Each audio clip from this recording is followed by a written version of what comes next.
Hi friends, good morning. তোমরা কেমন আছো? আশা করি ভালো আছো। তো আমি এখানে বলছি ৫টার সময় ঘুম থেকে উঠেছি আজ। তো আমি ৫টার সময় যেহেতু উঠি না, তাই এখানে আমার বরমশাই ঘুমোচ্ছে সেটা দেখাচ্ছি আমি তোমাদেরকে।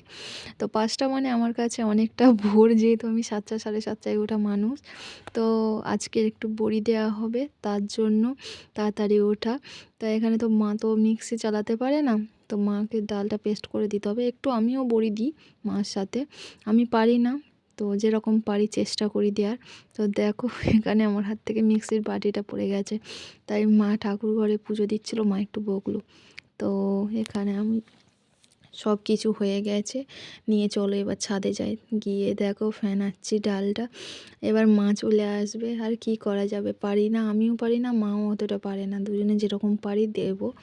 তো দেখো মা আমার থেকে একটু ছোট ছোট দিচ্ছিল, আর আমি একটু বড় বড় দিচ্ছিলাম, সেটা তোমাদেরকে দেখাচ্ছিলাম। তো যাই হোক, ছাদে উঠেছি সকালবেলা। তা আমরা যেদিনকে করে বড়ি দিই সেদিনকে আমাদের সাথে রোদের শত্রুতা। তো জানি না কেন এরকম হয়, রোদ উঠতে চায় না। 8টা 8:30 বেজে গেছে, তো এখনও রোদ ওঠেনি। আমাদের বড়ি দেওয়া কমপ্লিট হয়ে গেছে, সেজ কাকিমা বসে আছে, মা উঠে যাচ্ছে। তো দেখো কি সুন্দর সবুজ প্রকৃতি, তো পুকুরটাও সবুজ, গাছপালা, টাটা।